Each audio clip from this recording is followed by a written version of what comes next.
Hey everybody, just got back from Lake Guntersville. Finished 69th for the week. Just going to walk you through practice and how the tournament went. So I kind of decided in practice I was going to kind of fish bridge to bridge, from bridge at Guntersville up to the B.B. Coomer Bridge up around Scottsboro. That's kind of the area that I wanted to focus on. So I launched in Seabold the first morning, and then kind of ran around a little bit looking for shad spawn. Didn't really find much of that going on at all. So then I stopped, probably a couple hours in that first morning. I stopped on like a kind of like a secondary bar. Topped out in about 13, 14 foot. Then, dropped off to 16, 17. When I got to the end of it, I could see some fish on my live scope. Had a hard time getting them to bite. So wasn't for sure if they were bass or what was going on. Finally, I picked up a drop shot, threw out there, and I caught like a 5.5 pounder. And it was a pre-spawner. Big and fat, just looked beautiful. So I could see some other big returns swimming around down there. So, I just kind of pulled the trolling motor and left. So for the next few hours, I kind of, idled around, kind of looking for some, some of that secondary stuff, because I figured most of them had probably already spawned and were on their way out. And never really, for the next few hours, didn't put really anything good together. There towards the end of the first day, I kind of started getting up on some shallow bars, up in 3 to 5 foot of water. And I started getting a few bites, no big ones, but, just solid, 2.5 pounders. I think what was kind of going on there was some bluegill probably spawning up on some of the tops of these humps and bars. And, there really wasn't a whole lot of grass up on top of them, like surrounding the bar. They had grass, but like up on top, there wasn't a whole lot of grass at all. So I'm sure there's probably some bluegill spawning and some other stuff. That's why they're up there. I was catching them on chatterbait. So like I say, overall didn't have a great day one of practice. Just kind of ran around more or less, just looking at a lot of different stuff. So on day two, I decided to fish up around Scottsboro, kind of up in the river section. And for the first half of the day, I really didn't do any good. I flipped some stuff. There's some matted vegetation up there. And I was going down one bank, and I see this lay down, and I looked down, and I thought, man, there's a fish on bed right there. It's like a probably 2 3/4, almost 3 pounder. So I just put a waypoint and just kept on and going. I went to the other side of the river, started working my way back, and I got in an area where I saw a lot of bluegill beds. And I was throwing a swim bait, and I had a few bites on my swim bait. I had hooks rolled over so I wouldn't hook anything. But around these bluegill beds, I would notice individual, like smaller, whole, cleaned out spots. And it's kind of windy that day a little bit, so I couldn't really see all that great. But I definitely had some fish, follow my swim bait, that I could have caught, and I had some bites on it too. So I had a number of bites down along that stretch. So I thought I had a decent, kind of game plan going there. Especially if they're on those bluegill beds. I mean, it's a way to catch some big ones. When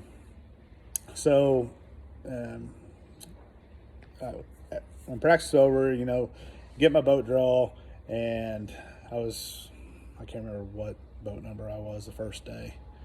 Kind of had a longer day, so I thought, well, I'm gonna start off on where I caught that big one the first morning up on that bar in about 12 foot of water. So I started there, fished around there for 10 or 15 minutes. I didn't see a whole lot on my live scope.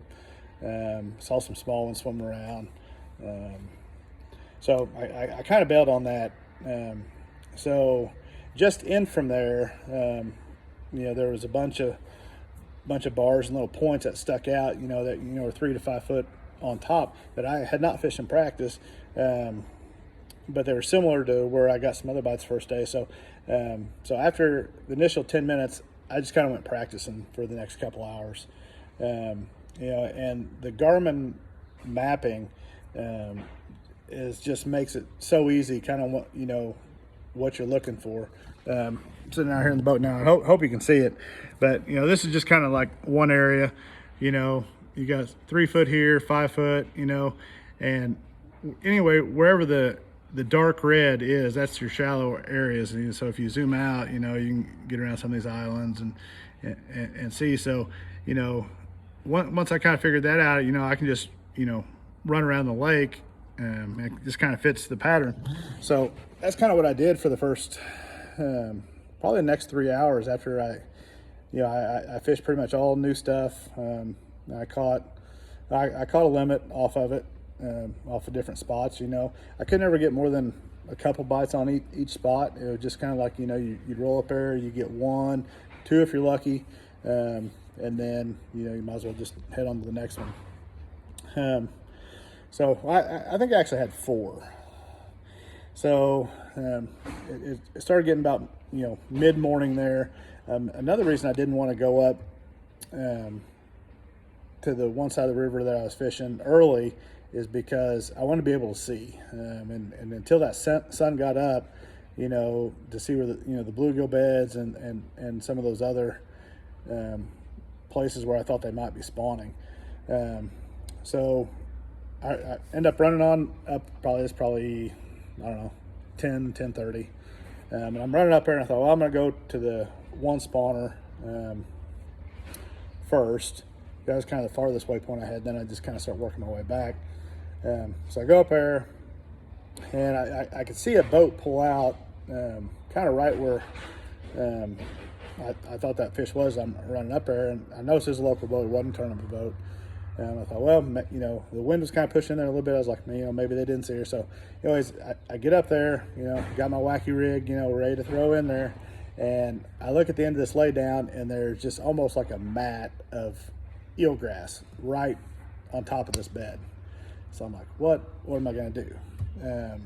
So I picked up a drop shot, and I had just a dream shot little worm on there. And I flipped it in there, and it's like, first flip, caught it. So pulled my trolling motor, headed the other side of the river, and I get down to where I actually caught one, and I was pretty certain it was on a bed the second day of practice, and but there's a bunch of bluegill spawning right next to it, and I pick up a swim jig, and I throw my swim jig in there, and kind of all the bluegill kind of bum rush it. And all of a sudden I see this black torpedo, and I hook up and I get about halfway to the boat, it's a 3.5 pounder, comes off. So I kind of bummed about that. So continue on down the way, get to my second little area where there's some bluegill going on. And at this point on that side of the lake, it was just dead flat. Sun was out, not a stitch of wind. I could see really good. And, so I'm just kind of easing on through there, and I look down, I see another one on bed. It took me, probably 5 minutes to catch it. There's probably another one close to 3 pounds. And then I catch 2 or 3 more right in there that, weren't quite 3 pounders, but, they're solid 2 3/4. And then towards the end of the day, I can't remember what I did for sure, but I kind of just started working my way back towards the ramp. Hit a few spots, caught a few fish, but nothing really cold. And I had 14.5 pounds first day. And I think I was sitting in 70 something. So day 2, I really felt I kind of burn up. Actually what I really think those fish that in practice that were following my swim bait were on bed.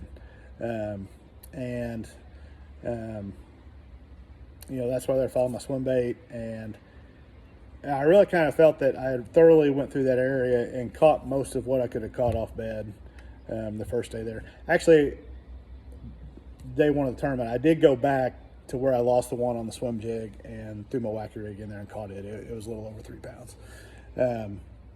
So day two, I decided, typically when you go to Guntersville, you fish grass and you fish bridges. I'd fish those shallow humps. Sure, I was catching some fish off of them, but I wasn't catching those, 4 to 7 pounders that, Guntersville is just famous for. So I thought, I'm going to switch it up. I'm going to start cranking some riprap in the morning. And one day of practice, I did kind of slide beneath the bridge there at Guntersville and fish some of those humps out in front of Browns Creek and had a few bites down there. So day two, I just started off in the creek where we took off at, and I caught one on the bridge back there on Square Bill. As I was coming out of there, I was debating, well, am I going to go up lake or am I going to go down lake? And so anyways, I decided to go down lake. So the next bridge I went to, didn't get anything off of that. Then I go into Spring Creek. And right as I'm kind of, fishing around this bridge, I catch a little one. And then I kind of throw my square bill on the back point, and I hook up with one. And it's pulling funny, and I thought, man, it's either a catfish or a drum. So I'm kind of horsing it, and I'm looking, and I kind of pull it up, and it's like a 5.5 pounder, and I've got hooked in the tail. So at that point, I kind of, take it easy with it, and end up catching it, getting in the boat.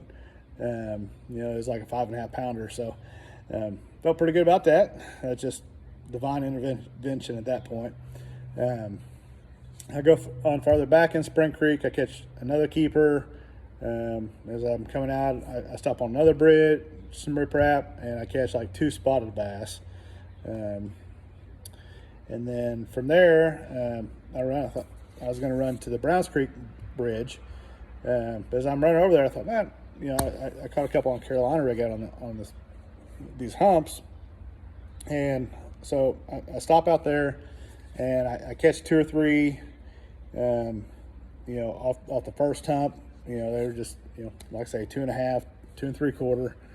And then I go to another hump. I catch one, it's probably pushing 3 pounds. And then, so at this point, I ventured over to the Browns Creek Causeway. And, I kind of throw my square bill down the front of it. There was another angler. He was throwing a jerk bait. I talked to him, and, I figured I had, probably 14 pounds at that point, because, I had the big one. And then, he said he wasn't doing very good. So, I kind of go on the causeway, and as I'm going through the causeway, I just remember back to a long time ago when I was fishing. I was just fun fishing back home, and it's the same kind of deal. Kind of a post spawn, and I got on this causeway, and I was throwing a football head, and I caught a bunch on a football head. So I actually had one tied on, got out of the rod box. Like first cast, I get a bite, but I'm pretty certain it was a little one. Reel it in, throw it back out there again, get another bite, set the hook. Good solid keeper. Kind of go around the little water intake, working my way down through there, and like 2 casts, like within, I hook up with like 2 of them, and they pull off. I don't know what was going on with that deal. I was kind of bummed about that, because it seemed like when I set the hook with the jig, it was a good one. So I fished down a little bit and fished my way back. I kind of go back out on the outside of the causeway, get another bite, set the hook. I bring about a 3.5, 4 pounder to the surface, comes off. Keep on fishing down the way, and I fished a long way down the front of it. Got down there a little bit farther, caught another one that called.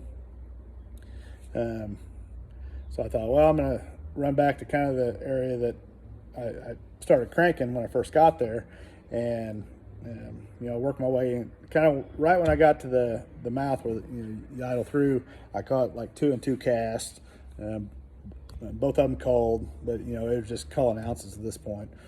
I go underneath the causeway, flip up on the back point, get a bite, set the hook, and I mean the water's really clear there, and I have one on, and I mean it's 4 to 5 pounder. I mean it is a good one, and she just pulls off. I don't know why or what was causing it, but it was kind of so I had an opportunity. I ended up weighing 15.11. I actually had one dead fish on day 2, so that cost me 4 ounces.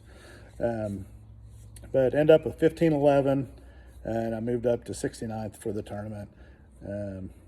But overall, like I say, it was a decent tournament. Got a small check. But and I know you've heard me say this before. But on day 2, I pretty much scrapped everything I had and just went fishing. The more times you can do that and have success doing it, it just makes it easier the next time that your plan doesn't work out. Like I say, on day 1, I caught some on chatterbait. I was throwing a 1/2 ounce green pumpkin chatterbait on a Denali Lithium Pro frog rod, and then I caught a number of them on a drop shot. I just had a little 3/16 ounce weight because I was only fishing 2-3 foot deep on those sight fish. And then on day 2, I caught some on a square bill, caught a few on a Carolina rig, and then the rest of them on a 5/8 ounce Secret Lures football jig. Anyway, that's pretty much the rundown of Guntersville. Pretty disappointed. I how some of the guys were catching them. Throwing the chatterbaits, but they were more in the grass where the ones I was catching weren't necessarily keying in on grass. So I fished some grass in practice, but I just never found that I had a hard time getting bit in the grass, to be honest. But obviously there was fish in it because there's a number of guys that did pretty well in it. But overall, Guntersville's had my number over the years, so to come out of there with a decent finish, I was happy about that. So next tournament, it'll be mid-June at the James River. I've been there one time. It's been a number of years ago, and actually our tournament got canceled because it flooded. But it seemed like a pretty good fishery then. So looking forward to getting back there. If you have any other questions, drop a question below. Please hit like and subscribe, and I'll catch you next time.